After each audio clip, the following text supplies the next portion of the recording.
Arrastion guztioi, jaun Andreok, eta betiko lez, beti esaten dugun era berberean, ondo etorriak izan zaiteze Sabino Arana Fundazioaren egoitza honetara, eta mila esker gure deialdiari baietzagaz erantzuteagaitik eta gure artean izateagaitik. Muy buenas tardes, amigos, muy buenas tardes, señoras y señores.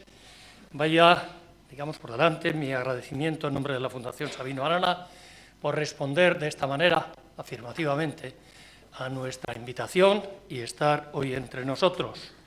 Y un saludo muy especial, de manera especial hoy, precisamente por el tema y por el conferenciante que tenemos, por el tema que venimos a tratar, tema relacionado directísimamente con Venezuela. Un saludo especial a la comunidad venezolana en Bilbao, que hoy ha tenido a bien estar con nosotros y acompañarnos. Han pasado casi 5 años desde que el 16 de octubre de 2014 tuvimos el honor, el gran honor de contar en esta tribuna con don Luis Ugalde. Hoy, la verdad es que yo creo que va a ser así. Josean, nuestro querido Josean, quien es coordinador de nuestra tribuna, es también director de nuestra revista Hermes, que ustedes bien conocen, y también, bueno, entre otras cosas, es vicerrector de la Universidad de Deusto. El profesor José Antonio Rodríguez Ranz tiene un trabajo, yo creo que extra. Y lo digo porque es todo un reto presentar a un hombre de la talla de don Luis Ugalde. Ondo etorria, barriz ere, gaurko egun honetan, Ugalde jauna, zeuri, eskerrak. Ondo dakizuen lez, ez dago esan beharrik, baina badakizu ondo, zeure etxean zagozela, benetan. Y un saludo especial también a Isbea Ramos. Isbea Ramos es secretaria de la Asociación Tierra de Gracia, Asociación de Apoyo a los Venezolanos en Euskadi. He repasado esta misma mañana, concretamente, algunas de las notas de aquel 16 de octubre al que antes me refería, y en mis breves palabras de salutación, como hoy lo estoy haciendo ante ustedes, decía entonces algo así: nos ocupa y nos preocupa Venezuela. Nos ocupa y nos preocupa Venezuela como ciudadanos del mundo. Un país rico en recursos, pero pobre en cohesión y bienestar.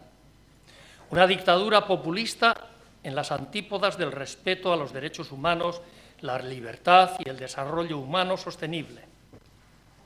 Y nos ocupa, también decía, y nos preocupa Venezuela, también, como no, como vascos, porque no olvidamos que Venezuela fue tierra de acogida para miles de exiliados y también para muchísimas personas que fueron en busca de una vida mejor. Hace unos meses estuvo también con nosotros aquí, en esta misma sala, don Julio Borges, expresidente de la Asamblea Nacional de Venezuela. He repasado también mis palabras de aquel día, de aquellas palabras que pronuncié como salutación, y decía: nos duele la Venezuela de hoy, porque son muchos los lazos que nos unen con una Venezuela que fue para los vascos tierra de acogida. Por eso, a 7.000 kilómetros, nos duele Venezuela. Era lo que yo decía ese día. Pues bien, esta tarde quisiera que mis palabras fuesen un canto a la esperanza, aunque ciertamente a día de hoy, 6 de junio de 2019, Venezuela sigue sumida en la crisis más grave de su historia. Una crisis que cuenta con todos los ingredientes que uno pudiera imaginar: régimen populista autoritario, violación de derechos humanos, represión, cárcel, 3 millones de exiliados, drama humanitario, crisis económica, hambre, fractura social, bloqueo e injerencia internacional. ¿Qué más se puede pedir? ¿Habrá luz al final del túnel? Me pregunto yo, y creo que nos preguntamos todos los que hoy estamos aquí.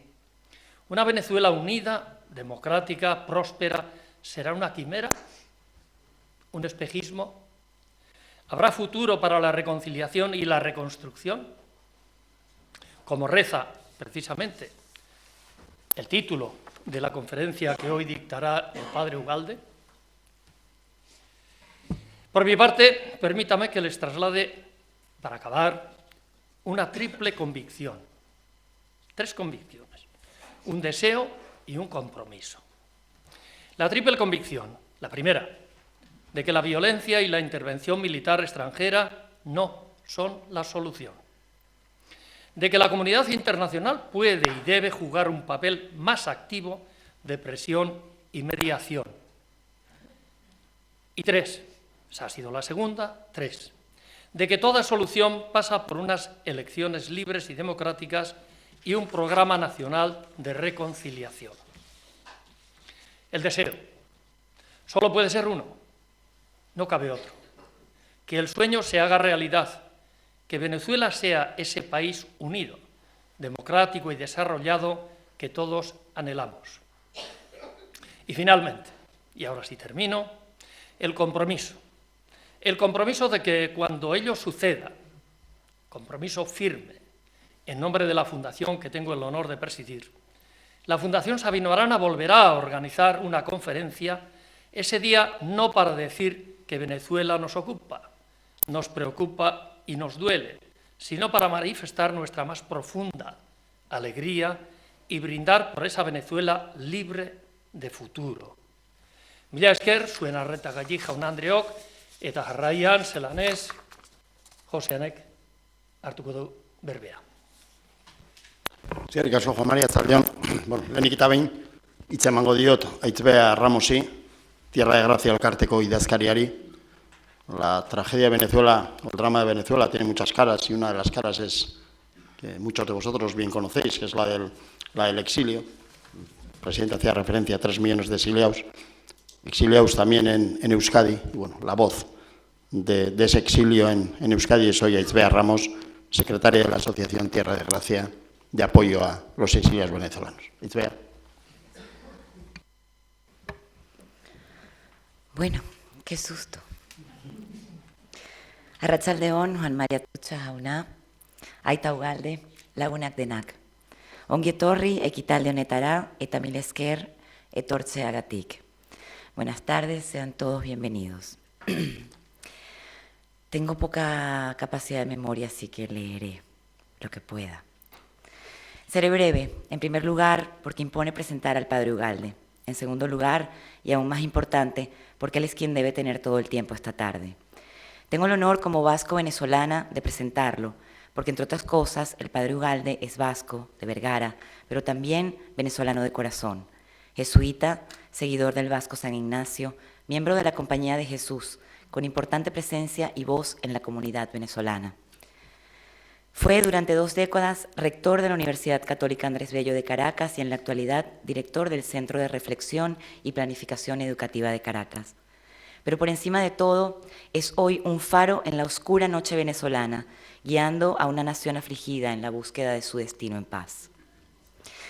Previamente quisiera agradecer especialmente a la Fundación Sabino Arana, a su presidente Juan Mari, quien tuvo un hermano en Venezuela, y a Irune, la directora, siempre tan amables en cedernos estos espacios tan necesarios que nos permiten mostrar la realidad de nuestra maltratada Venezuela.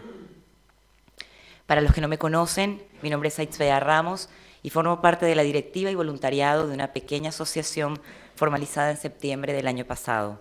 Su nombre, Tierra de Gracia, gracias a Julián, intenta marcar las bendiciones de ese pedazo del planeta al que Colón, en su tercer viaje a las Américas, llamó así, abrumado por su indómita belleza. En junio de 2018, saliendo de una reunión con hermanos de Nicaragua y Bolivia, con quienes compartimos tragedia, tomábamos un vinito Alex Meneses, Pedro Gil, Julián Pérez y yo, intentando buscar fórmulas que nos permitieran dar respuesta a todos los venezolanos que llegaban día a día teniendo como único equipaje la esperanza de un futuro digno. Cómo apoyarlos y acompañarlos en este camino. Y así fue como nos metimos en este fregado, como decimos en el Caribe, acompañados por un grupo de amigos venezolanos a los cuales veníamos conociendo a raíz de las muchas manifestaciones en apoyo a la democracia en nuestro país desde 2014 aquí en Bilbao. He de decir también que hemos sido afortunados, ya que nos han llevado de la mano personas como Iñaki Anasagasti egresado de la Universidad Católica Andrés Bello, Iker Anzola, que no está hoy aquí, Josu Recalde, Charlie Otazua, Miquel Bursaco, Josu Legarreta, nuestra compañera de batallas María Esther Solabarrieta y un larguísimo etcétera de agradecimientos infinitos aún por dar. Y hablando de todas estas manos amigas, tenemos buenas noticias. Seremos vecinos de la Fundación. El Ayuntamiento de Bilbao nos ha cedido una lonja aquí en la Plaza Moraza, donde era el antiguo Gastegune, en el número 4A, y soñamos con hacer un arepaso y contar con su bendición, si es que lo tenemos por aquí todavía. Y a los de la Fundación que vengan a nuestro primer Chacolí en serio. Este año 2019 se cumplen 80 años de la llegada del exilio vasco a aquella tierra de gracia, escapando de la guerra y otra dictadura implacable como fue la de Franco. Allí, más de 1000 familias vascas rehicieron sus vidas gracias a la generosidad de aquel país tan alegre, luminoso y amable. Yo misma soy hija de una pareja de esos inmigrantes, Itziar y Guillermo. Se conocieron en el centro vasco de Caracas, que era como una Vergara pequeña, en un barrio que tiene como nombre nada más y nada menos que El Paraíso. En esos años, a algunos de nuestros amigos antes mencionados les tocó nuestra misma misión, pero en sentido contrario: ayudar a los muchos vascos que tuvieron que huir de Euskadi a Venezuela. Claro que entonces el mundo era otro. Nuestra tierra no conocía de crisis económicas y se encontraba con los brazos abiertos para todos aquellos que quisieran morarla y hacer de ella su hogar. Mi aita, que era de muy cerquita de aquí, de la Plaza Nueva de Bilbao, vivió su vida allí, pero con gran parte de su corazón aquí, participando en actividades incluso encubiertas en pro de la libertad de Euskadi, su patria. Fue parte activa de la emisora clandestina Radio Euskadi, que durante 13 años transmitió un programa en onda corta que llegaba hasta aquí saltando por el Atlántico, manteniendo la esperanza y diciendo todos los días en inglés: "This is Radio Euskadi, the voice of the Basque underground". Esa voz era la de mi aita, voz de un sietecallero, y no habría que decir, pues todo era clandestino, que aquella emisora estaba en un pequeño rincón de los valles del Tuy, en Venezuela. Así que debe ser cierto aquel dicho que reza que hijo de culebra nace picando, como diría el tío de mi gran amiga y colaboradora Ainoache Arte. Pero volviendo un poco acerca del proceso de nuestra asociación, cabe destacar que es un trabajo muy complejo, que conlleva muchas veces a sortear con la burocracia de los sistemas, porque esta inmigración venezolana, asentada aquí y en todo el Estado, no viene en pateras y por tanto no se les ve. Quizás no se es consciente de que el venezolano que nunca había emigrado se ha ido de su tierra de gracia. Hablamos de alrededor de 4 millones de migrantes, la mayoría suspirando por volver. Incluso aquellos que tenemos la suerte de vivir en una sociedad solidaria y comprometida con la justicia y la diversidad de sus habitantes, como lo es Euskadi. Nos enfrentamos a cifras alarmantes y con una creciente población venezolana en Euskadi que pasó de 1.700 personas en 2014 a casi 7.000 en enero de 2018. Aún no contamos con cifras actualizadas que además solo contemplan a todos aquellos que se encuentran en situación regularizada y empadronados, siendo este último trámite un verdadero problema para los recién llegados. Si no estás empadronado, no existes para la administración, con lo cual no tienes acceso a la salud pública, a la educación o a ningún tipo de ayudas, mucho menos a trabajo. Así que tenemos ante nosotros una inmensa labor a realizar. Es vital captar esta realidad y trabajar en sinergias para poder establecer sistemas más humanos, sistemas que empaticen con la situación de cada una de estas personas que se han visto en la obligación de apartarse no solo de su tierra, sino de todo aquello que marca los quereres, su familia, sus amigos, su hogar. Es por ello que cuando uno tiene la oportunidad de conocer de cerca seres humanos como el padre Ugalde, tan comprometidos con el dolor ajeno, trabajando día a día por los demás, llevando mensajes de esperanza y denunciando la maldad, es que te paras en seco, miras al cielo y das las gracias. Hace unos meses, luego de leer uno de los tantos y certeros comunicados del padre Ugalde, donde hablaba del futuro y de cómo esperara que fuera la transición en Venezuela, me abordó la ilusión de algún día poder estrechar su mano para agradecerle por todo cuanto ha hecho y hace por los nuestros. Y mire cómo son las cosas. Estoy aquí esta noche teniendo el inmenso, aunque no sé si merecido honor, de cederle la palabra. Así que sin más, les dejo agradecida en manos de un ser humano ejemplo para todos, el padre Luis Ugalde, vasco de Vergara, venezolano de corazón. Benetan, eskarrik asko zure lanagatik. Orain aita Ugalde, hitza zurea da. Gracias.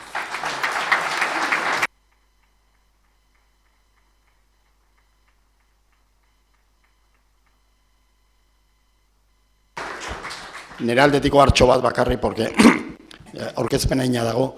Beti bezala, Aita Ugaldek bere hizketaldia egiten duen bitartean, galderak egin ditzazkegu, beti ere idatziz, beti ere hortako erabiliz, xarlekutan dazkaun txarteltxoiek, ane jasoko lituzke eta maira karriko lituzke. Decía que, antes de hacer la palabra al padre Ugalde, que no necesita presentación inmejorable la que ha hecho Aitzbea, únicamente el aviso de siempre, que mientras el padre Ugalde pues, nos diserta, nosotros podemos hacer preguntas, utilizando para ello siempre la tarjeta que tenemos en la silla. Ane la recogería y nos la pasaría a la mesa y al acabar su intervención se las trasladaríamos. Siempre sabéis que, saben ustedes que tenemos el uso y costumbre de finalizar esta parte para las 9 de la noche para que luego tener tiempo para departir tomando un chacolí. Aita Ugalde, zurea da hitza. Arratsaldeon danori, buenas tardes a todas y todos, muy de corazón y desde mi doble identidad de vasco y de venezolano, que no se contradicen, sino que se refuerzan. Yo llevo 62 años en Venezuela, llegué de joven jesuita a los 18 años y nunca me he arrepentido de haberme ofrecido voluntario para dedicar mi vida entera en Venezuela. A mí cuando hay una conferencia, yo suelo decir, bueno, y esta gente va a perder el tiempo oyendo. Entonces uno dice, bueno, hay que procurar no dar rodeos e ir directamente porque el tiempo es oro, a plantear el problema. Y tal como se ha dicho en la introducción, y creo que todos estamos convencidos, que Venezuela hoy es un enfermo grave, y imaginémonos que estamos en una consulta de médicos. Y lo primero que hace es, bueno, ¿cuáles son los signos fundamentales, los signos vitales? Bueno, voy a poner 3 o 4. O sea, el problema no es si me gusta, si no me gusta. No pregunto por la identidad del enfermo, cuál es su simpatía, cuáles son sus creencias, sino dígame los signos vitales. Y entonces discutimos qué es lo que hay que hacer. Bueno, los signos vitales, pongo 3 o 4. El Producto Interno Bruto, el valor de lo que producimos los venezolanos, en 5 años se ha reducido a menos de la mitad de lo que era. Es decir, hemos perdido el 54%. Y para este año está pronosticado un descenso. Aquí el Producto Interno Bruto subirá a 2,2, por ahí. Bueno, en Venezuela está previsto que va a bajar 25% por debajo del 54% que ya hemos perdido. Bien, la producción petrolera del 2018, cuando Chávez llegó al gobierno, eran 3 millones y pico. El 2018 terminó en 1 millón, estamos hablando de barriles diarios, 1.300.000, y ahora estamos en 700.000. La deuda, o sea, en tiempos de bonanza, recuerden, cuando llega Chávez al gobierno, el petróleo, el barril de petróleo está por debajo de 10 y llegó hasta 130. Entonces, todos los países petroleros, en tiempo de bonanza, lo que hacen es reforzar un fondo para cuando vengan las vacas flacas. Y los fondos de varios países árabes o de Noruega, pues son cientos de miles de millones. Pues bien, Venezuela, cuya deuda era 25.000 millones de dólares, ahora la deuda es 150.000 millones de dólares, bastante más que todo el Producto Interno Bruto anual. Bien. Al mismo tiempo, el déficit fiscal, entonces aquí en Europa pues le ponen, bueno, que sea por debajo del 4% el déficit fiscal. Nosotros llevamos todos los últimos años por encima del 15% y en algunos de los años por encima del 20%. Es decir, lo que entra de ingreso para responder a los gastos públicos es bastante inferior a lo que gasta. ¿Cómo se resuelve eso? Dándole a la maquinita de hacer billetes. ¿Y qué produce eso? Inflación. No tienes más producto y tienes más dinero en la calle. Entonces el dinero se devalúa. El año pasado fue 1.700.000 por 100. Ya la imaginación se pierde. Pero este año vamos a batir nuestro récord. Está pronosticado que va a ser 10 millones por 100. Eso significa que el salario de todos nosotros no vale para nada. Lo puedo echar al nervión entero, porque no sirve. Entonces, eso no es si a mí me gusta, si soy de derecha, soy de izquierda, sino, ¿es verdad o no es verdad? Y si es verdad y el enfermo está así, vamos a ver qué remedio tiene. No es una cuestión ideológica. También habrá discusión ideológica por qué se ha llegado, pero la pregunta aquí es cómo se sale, cómo se construye una esperanza sobre eso. Yo soy de los que tienen esperanza en Venezuela, pero siempre que aceptemos la realidad. Y no digamos, eso se debe a Trump. Mucho antes de que viniera Trump, hundimos la industria petrolera, hundimos la siderurgia, hundimos la producción de aluminio, hundimos todas y cada una de las empresas agrícolas que se privatizaron. Entonces, los méritos son nuestros, no se lo demos a otros, los méritos son nuestros. Bien, en esa situación, en cualquier gobierno sensato y medianamente democrático, dice, bueno, ¿y cómo resolvemos esto? ¿Qué solución tiene? Primero, la solución, acudamos a la Constitución, restablezcamos la Constitución que hizo el chavismo mayoritariamente. Podemos tener objeciones, pero bueno, ahí tenemos que ponernos de acuerdo, es decir, antes de que se hunda el barco, todos los que vamos en el barco tenemos que decir, a ver, ¿cómo sumamos para que no se hunda? ¿Y cómo nos ponemos de acuerdo? Bueno, pues la Constitución. A lo mejor este tenía una objeción, el otro también, pero tenemos que ponernos de acuerdo en la Constitución, que está violadísima. En el diálogo puede salir y ya diremos en qué cosas está violada. Y segundo, bueno, ¿quién decide? Decide el soberano.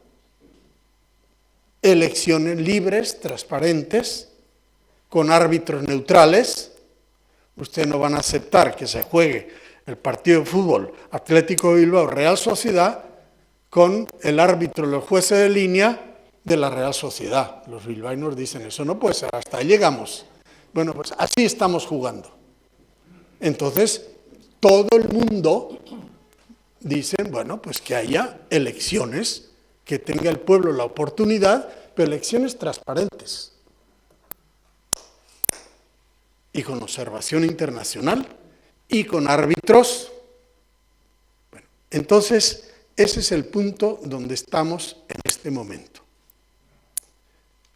Aquí se ha dicho, bueno, 4 millones se fueron. Si esto sigue hasta diciembre, se van otros 3 o 4. Se cierran otros miles de empresas, incluso universidades, privadas y públicas, porque la universidad pública, la Simón Bolívar, la Central, que son grandes universidades, con ese presupuesto no puedes vivir. Un profesor titular te dice, pero si yo no gano ni $30 al mes. Entonces son cosas reales, más allá de la buena intención que este o el otro pudo tener de hacer una revolución y de que no hubiera pues ni miseria ni explotación. Esa es la realidad a la cual tenemos que responder. Bien, cuando uno habla de estas cosas, estoy pensando unos noruegos muy importantes que vienen a una conversación y dicen, bueno, hay que hacer la transición. Claro, hay que hacer la transición. Este juego está trancado, el barco se hunde, esto no se puede prolongar, hay que hacer la transición. Y me preguntan, que es la pregunta obvia, ¿y esto no se puede hacer con Maduro? Pregunta obvia. Yo le dije, no se puede hacer con Maduro. ¿Y por qué? Porque ni quiere ni puede. Entonces, voy a tratar eso brevemente. A ver,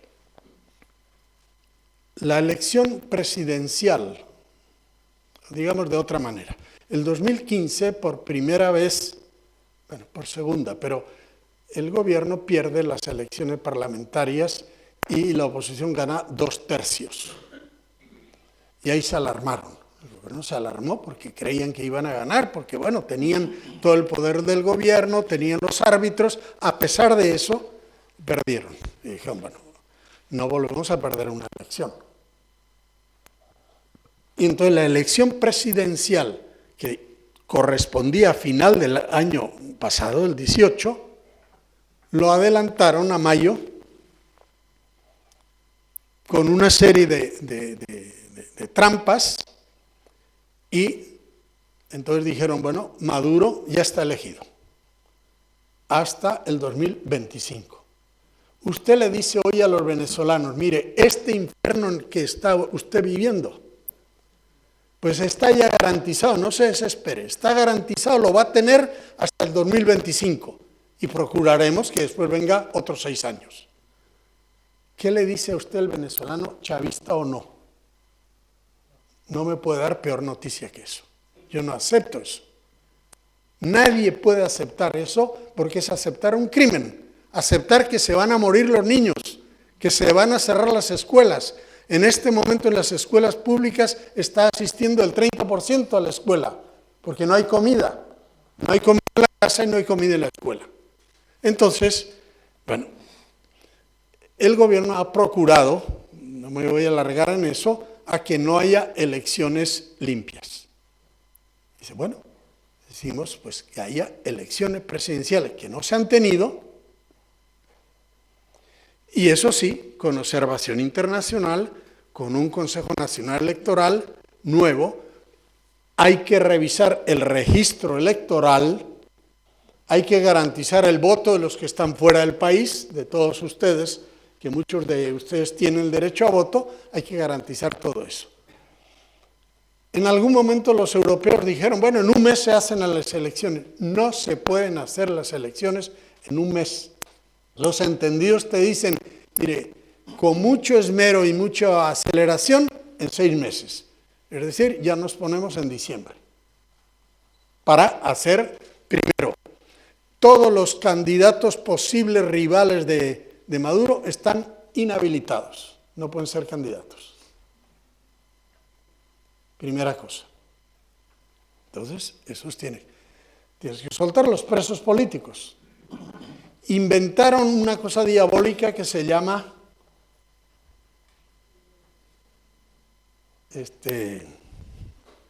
Asamblea Nacional Constituyente.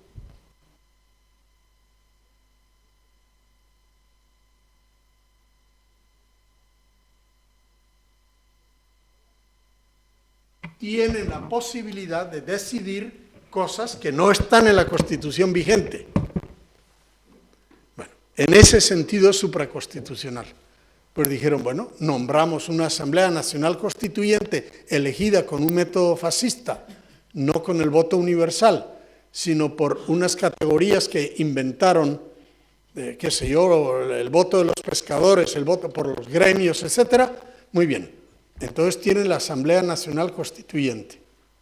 Lo hicieron para 2 años y ya lo han prorrogado. Las asambleas constituyentes son muy delimitadas en el temario y muy delimitadas en el tiempo. Es para hacer la Constitución. Pero esta no es para hacer la Constitución. Se proclamaron, es asamblea supraconstitucional. Luis XIV era el supraconstitucional y Stalin también y Fidel Castro también. Eran supraconstitucionales. Es decir, dirá lo que sea la Constitución, pero la última palabra es mía. Pues la Asamblea Nacional Constituyente, presidida por Diosdado, es supraconstitucional. ¿Qué significa? Que a usted lo eligieron gobernador del Zulia por votación. Pues yo, Asamblea Nacional Constituyente, elimino esa votación. Y a usted, causa R, lo eligieron en el Estado Bolívar, lo mismo. Pero yo puedo destituir un alcalde, puedo destituir un gobernador, porque son realidades constituidas, y esta es la constituyente. Bueno, en eso estamos, por supuesto, el mundo no reconoce eso, ni la sociedad puede reconocer eso. Entonces tienes que quitar la Asamblea Nacional Constituyente para hacer las elecciones, porque si no hay la elección, y al día siguiente la Constituyente dice, anulada la elección, y se acabó. Bueno, entonces, la solución lógica es restablecer, después habrá que hacer algunas modificaciones de la Constitución, por ejemplo, eso no estaba en la Constitución original, la reelección indefinida del presidente, eso no estaba, eso lo cambiaron después. Bueno, eso obviamente hay que eliminar, probablemente, dicen los entendidos, habría que volver a poner lo bicameral, etcétera, ¿no? Bien, entonces, en este momento, la salida, no matarnos, es, bueno, pues unas elecciones con todas las garantías, con apoyo internacional, y eso, según los entendidos, pues difícilmente se puede hacer antes de diciembre, y bueno, el nuevo gobierno vendría en enero, y muy bien. Pero eso es una parte, a veces los políticos solo hablan de eso. Pero hay otra cosa más urgente. Si yo le digo a cualquier venezolano, muy bien, él me dice, mire, y mi sueldo, y mi inflación, y la carestía de medicinas y de alimentos, bueno, eso cuando venga el nuevo gobierno, allá en febrero del año que viene, pues él hablará con usted sobre eso. No, yo no puedo aguantar hasta febrero. Cada día que pasa, cada semana que pasa, cada mes que pasa, la tragedia aumenta. Es que no está quieto esto, sí, está avanzando. Entonces, necesitamos un gobierno rápido, un gobierno de transición para preparar todo el proceso electoral y al mismo tiempo para mañana mismo atajar la hiperinflación. Venezuela no tiene salida. De nuevo, no es que a mí me gusta decir eso, pero es así. No tiene salida sin una ayuda internacional masiva. Es decir, una especie de plan Marshall que Estados Unidos hizo, porque si no decían, bueno, Europa va a estar en la miseria y la Unión Soviética se va a apoderar de toda Europa en la miseria. Y lo que hay que hacer, aunque los alemanes hayan sido nuestros enemigos, inyectar para que Alemania se recupere, que es lo que se hizo. Venezuela necesita refinanciar la deuda. Refinanciar la deuda significa, entre otras cosas, probablemente 4 o 5 años de gracia, porque si no te dan un préstamo y yo recibo con esta mano y le pago la deuda a esto, entonces me quedo en cero. 4 años sin tener que pagar la deuda y invirtiendo. Segundo, inversión privada, porque el gobierno está tan endeudado que no tiene un bolívar ni un dólar para invertir ni siquiera en la empresa petrolera. Entonces tienes que atraer inversión y la inversión no se va a dar si no tienes unas garantías jurídicas para la inversión. Porque acuérdense que venimos, qué bonita esa chaqueta, exprópiese. Me gusta ese reloj, exprópiese. Así se hizo.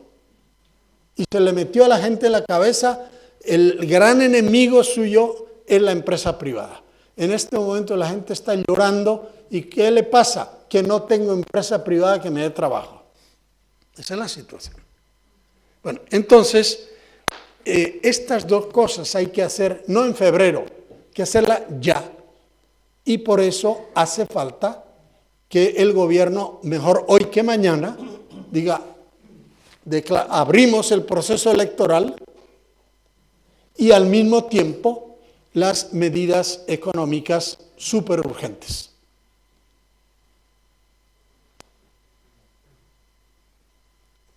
Claro, entonces ahí viene la pregunta, bueno, pues que lo haga Maduro. Yo digo, Maduro ni quiere ni puede. Primero, Maduro no va a decir, es un fracaso esto que hemos hecho, tengo que echar la culpa a quien sea, a Trump o al que le guste, y no va a cambiar, no quiere cambiar. Segundo, las multilaterales no le van a dar $1 al actual gobierno. Por tanto, el afrontar la inflación, la hiperinflación, el promover la inversión, el crear garantías, el crear un clima de inversión que es indispensable, no se puede hacer con Maduro. Maduro ni quiere ni puede.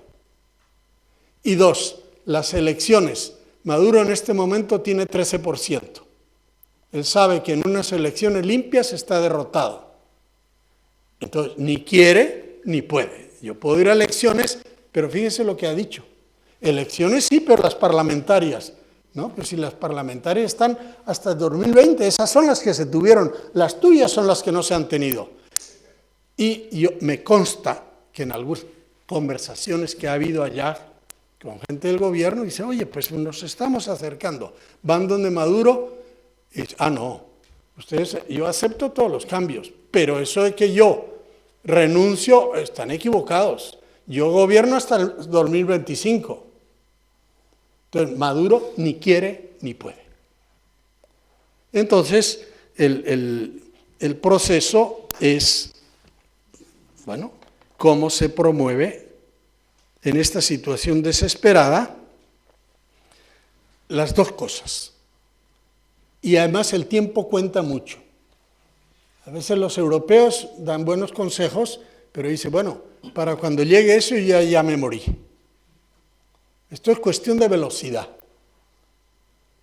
Y la enfermedad avanza de tal manera que puede morir mucha gente. Entonces, el gobierno de transición tiene que ser muy pronto para iniciar la reconstrucción y la reconciliación.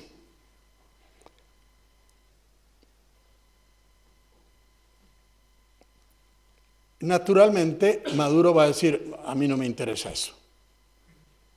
O sea, no es que seamos ingenuos, yo le pido a Maduro, mire por favor, y él dice, bueno, yo le atiendo su petición. No, él se va a aferrar. La gente no renuncia porque quiere renunciar en estas situaciones.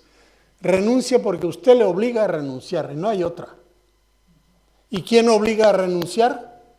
¿El pueblo movilizado en la calle? Parte. La presión internacional parte. Un resquebrajamiento en los militares y en los civiles que le apoyan, que dicen, oye, ¿y qué sentido tiene seguir apoyando a Maduro si esto no tiene futuro? Si el barco se va a hundir. Y hay muchos ministros, mucho más de lo que ustedes creen, que en voz baja dicen, pues sí, mejor sería salir de Maduro.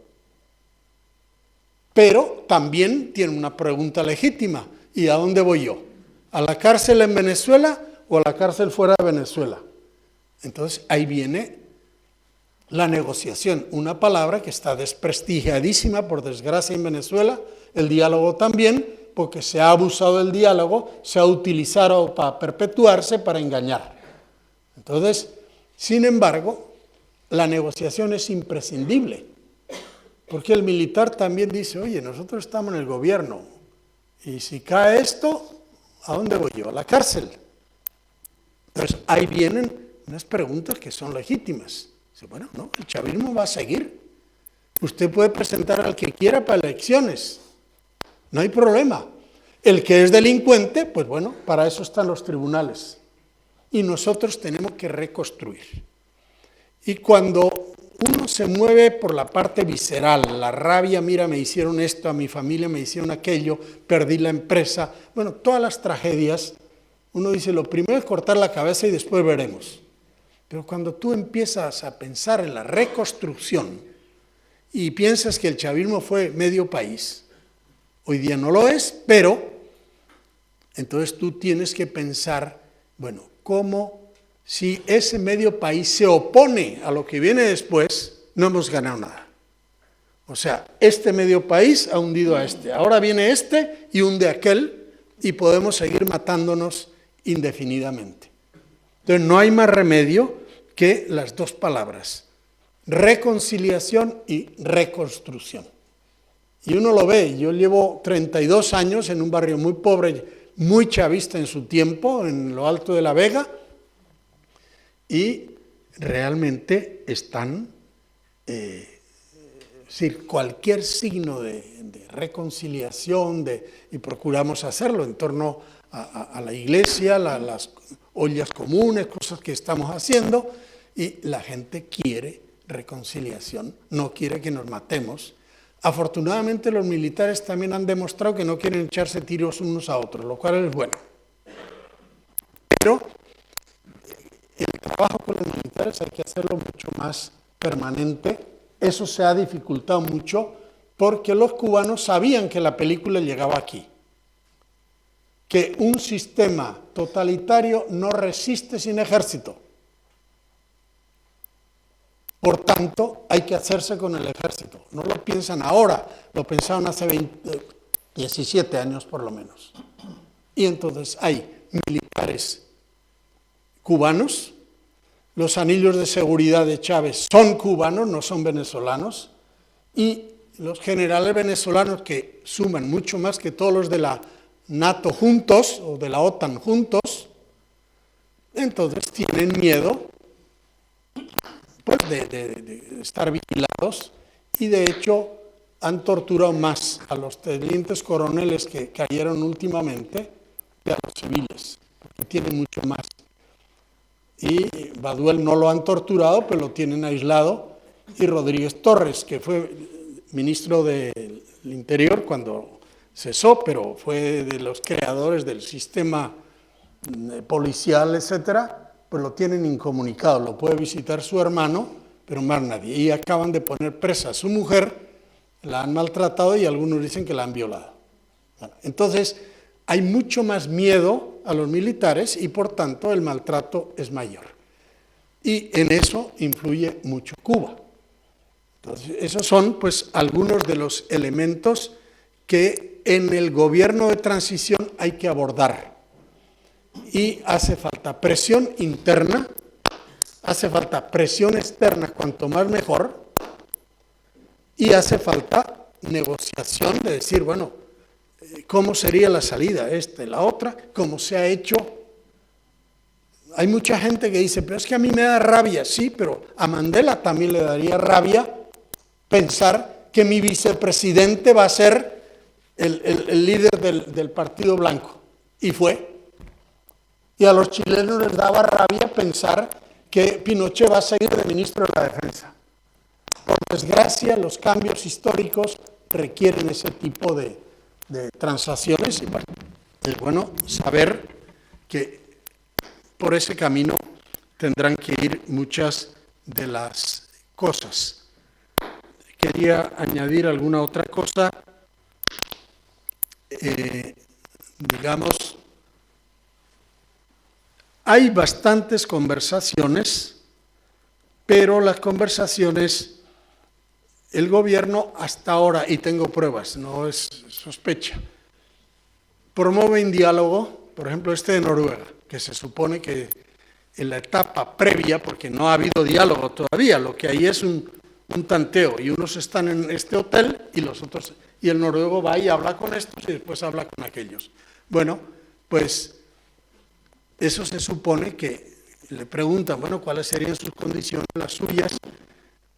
¿Qué hace el gobierno? Dice, ustedes son unos ingenuos, ustedes creen que Guaidó está con ustedes están dando la cara en la calle. Mire, esos sinvergüenzas están negociando a escondidas conmigo, me están pidiendo poder a mí. Y eso corre por todas las redes. Entonces, ahora hay que atacar a Guaidó, porque cuando ellos creían que ya tenían el poder asegurado, en enero, dice, bueno, después del 10 de enero no va a pasar nada, yo tengo otro periodo. Y la oposición decía, no, usted no tiene otro periodo, se acabó.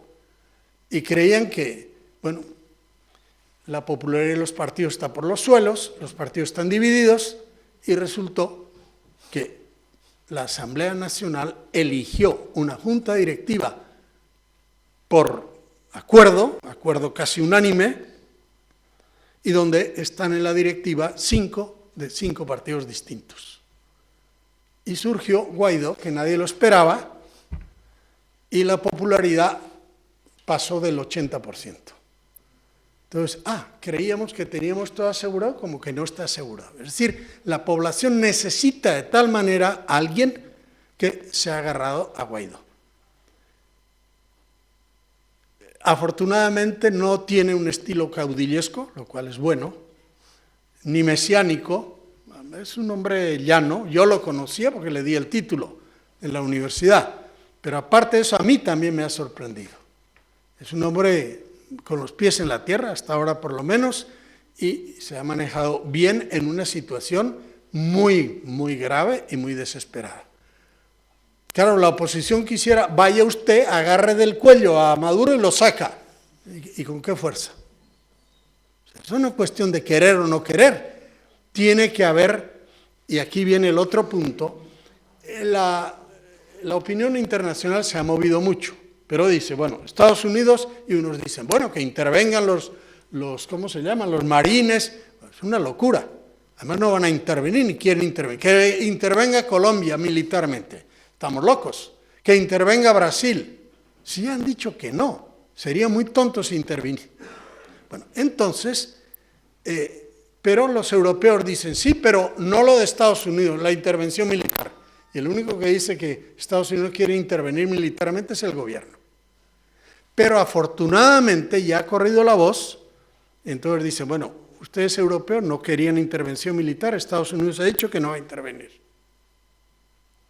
El grupo de Lima, básicamente latinoamericano, no todos, pero se ha reunido con el grupo de contacto, que es Europa con Uruguay, México, etcétera, y han sacado un comunicado común. Queremos elecciones. Entonces, bueno, unifiquémonos ahí. Y hay que convencer a China, y hay conversaciones, a usted le conviene, con una economía en ruinas, usted nunca va a recuperar lo que invirtió, que son más de 80.000 millones. A usted le conviene una economía que funcione. Bueno, pues vayamos a elecciones y a la Constitución. Y usted, Rusia, también. Y la oposición tiene que decir, mire, yo garantizo sus inversiones, o sea, son legítimas, a lo mejor se han hecho no tan transparentes, pero en todo caso. Y lo que hay que llegar a una ruta común, dentro, la presión interna, la presión externa, y decir, bueno, ¿qué queremos? Bueno, usted, Maduro, sin echar un tiro, y usted los militares le dice, mire, por favor, apártese, vamos a elecciones. Con respaldo internacional y, por supuesto, usted puede presentar el que quiera, puede presentar los candidatos que quiera. Y vamos a hacer la transición inmediatamente. E incluso en ese gobierno de transición seguramente debería aparecer algún ministro que fue ministro de Chávez. Hay 2 o 3 que yo conozco personalmente y que son buenos, que son sensatos y que de esto que he hablado yo hablarían más radicalmente que yo. Porque saben más que yo. Pero dicen, el barco se hunde. Entonces, bueno, yo soñé, yo fui a... Sí, muy bien, todos esos sueños son buenos. El enfermo se nos muere. Eso no tiene marcha atrás. ¿Qué hacemos ahora? Y hay mucha gente en la oposición, no sé cuánta, pero también a veces dice, oye, eso es la reconciliación. Ya está bien, después de todo lo que han hecho. pero la reconstrucción no la podemos hacer con medio equipo de fútbol. Si el portero y la defensa va en una dirección y la delantera en otra, Venezuela está derrotada. No tenemos más remedio que empujar en la misma dirección. Y entonces, bueno, lo que pasa en estas situaciones, Alemania cuando perdió la guerra, después de las monstruosidades que hicieron los nazis, pues tienes un dilema. O degollamos a todos los alemanes, porque bien que mal todos cooperarían en la guerra, en un sistema totalitario no tienen mucha alternativa. O llevamos a juicio a 30, al juicio de Nuremberg, y el resto de la población, inversión y reeducación. Y yo llegué a Alemania a estudiar el año 66, 20 años después, y era el país más próspero de Europa. Entonces Venezuela tiene todos los elementos para ser próspero, pero hay que poner las 3 o 4 piezas trascendiendo nosotros a simpatías que tuvimos o dejamos de tener. Conste que yo nunca voté por Chávez, pero a nadie le importa si yo voté o no voté. Yo fui crítico desde el comienzo, pero eso es lo de menos. Lo importante es dónde estamos ahora, no hay marcha atrás, y bueno, usted fue chavista, no importa, ponga el reloj al día. Ahí terminó. Gracias.